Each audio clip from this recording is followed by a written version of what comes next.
President of Bharat शब्द पर हंगामा करने वाले विपक्षी नेताओं को नई दिल्ली के भारत मंडपम का दृश्य देखना चाहिए कि किस प्रकार से यहाँ पे भारत की संस्कृति की गूंज हो रही है, किस प्रकार जो सनातन सत्य है, जो सनातन मान्यताएं हैं, जिसमें विश्व कल्याण की भावना है, उसका उद्घोष हो रहा है और पूरी दुनिया उसको ध्यान से सुन रही है, दुनिया ध्यान से देख रही है। और कोई साधारण सम्मेलन नहीं है।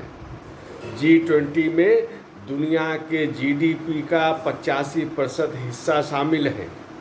75% व्यापार इन्हीं देशों के बीच होता है और इतना ही नहीं तो आबादी के हिसाब से 2/3 जनसंख्या इन देशों में रहती है। और आपने देखा होगा कि किस प्रकार जो नरेंद्र मोदी की जो योजना है वो पूरे विश्व में एक प्रकार से चर्चा का विषय बनी। जब नरेंद्र मोदी कहते हैं कि जो विश्व की जितनी भी समस्याएं हैं उनका समाधान भारतीय चिंतन से संभव है, सनातन चिंतन से संभव है, तो उसके प्रमाण भी देते हैं। और प्रमाण प्रत्यक्ष हैं कि भारत ने इतने हजारों सालों की संस्कृति में कभी किसी देश पर आक्रमण नहीं किया, कभी अपने मत को दूसरे पर थोपने का प्रयास नहीं किया। तो यह संस्कृति जो है यही उदार चरिता नाम तव वसुधैव कुटुम्बकम का यही विचार है और वैश्विक समस्याओं का समाधान भी इसी से संभव है। और पिछले कुछ समय की अगर बात करें तो कोरोना कालखंड में भी दुनिया ने देखा, जो ये विकसित देश थे जहाँ पे संसाधनों की कमी नहीं है, सुविधाओं की कमी नहीं है, धन की कमी नहीं है, लेकिन कोरोना महामारी के समय यूरोप अमेरिका के जो विकसित देश हैं ये लाचार हो गए। और तब भारत जो है 2 वैक्सीन का उत्पादन करके और 100 देशों को उनका लाभ पहुंचाने का प्रयास करता है। यह वसुधैव कुटुम्बकम का प्रमाण है। सबके भविष्य की कामना की, सबके उज्जवल भविष्य की कामना की, सर्वे भवन्तु सुखिनः सर्वे सन्तु निरामया, यह भाव लेकर सनातन चिंतन चला है और आज भी उसका समाधान इसी से देखना होगा, अन्य कोई रास्ता नहीं। यूक्रेन संकट की चर्चा यहाँ पर हुई। पूरी दुनिया में ये संदेश है कि नरेंद्र मोदी इसका समाधान कर सकते हैं।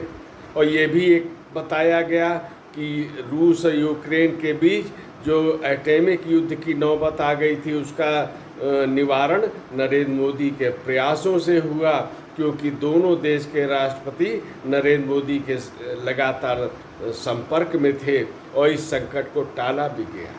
नरेंद्र मोदी ने कहा भी कि इस संकट से समाधान होना चाहिए, वार्ता के अलावा और कोई रास्ता नहीं है। तो यही भारत की नीति रही है। और ये नीति कहाँ से आ रही है?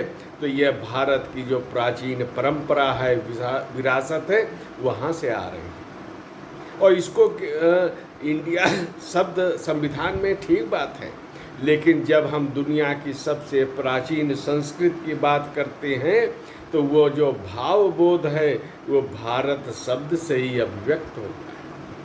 और इसका लोगो भी देखें G20 का, भारत का राष्ट्रीय पुष्प कमल है उसमें और पृथ्वी ग्रह है।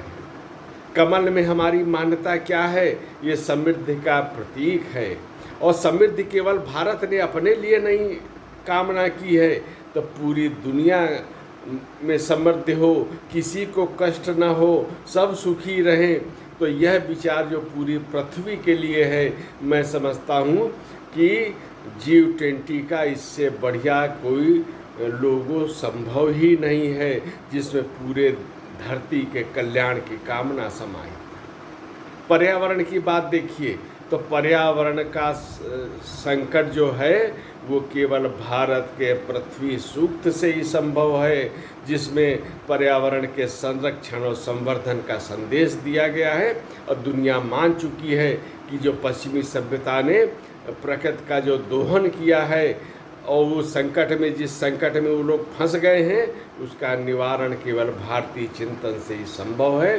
तो ये संदेश भी दिया, चाहे वो स्वास्थ्य का संदेश हो तो कोरोना आपदा में भी देखा गया कि किस तरह भारत का योग, भारत का आयुष और इस वर्ष जो चल रहा है भारत का श्री अन्न वर्ष चल रहा है, तो इस यही कल्याण की कामना है, पूरी की पूरी मानवता के हित का चिंतन समाहित है। तो ये भाव लेकर भारत चला है।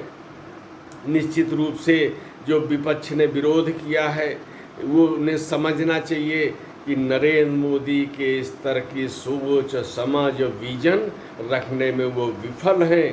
कोई जातिवादी समीकरण बना रहा है, चुनाव में सफलता के लिए तरह तरह के प्रयोग किए जा रहे हैं, जातिवादी हैं, मजहब के आधार पे है, कोई सनातन संस्कृति पे हमला बोल रहा है, लेकिन विश्व कल्याण की सनातन संस्कृति को दुनिया में प्रतिष्ठित करने का काम नरेंद्र मोदी कर रहे हैं। और ये पूरा भारत देख रहा है, पूरा विश्व देख रहा है कि ये किस प्रकार भारत विश्व गुरु रहा होगा, इसका भी अनुमान लगाया जा सकता है। इसके पहले नरेंद्र मोदी ही थे जिन्होंने योग को दुनिया से परिचित कराया। अंतर्राष्ट्रीय योग दिवस मनाया जाता है, तो इसमें भी किसके कल्याण की कामना है?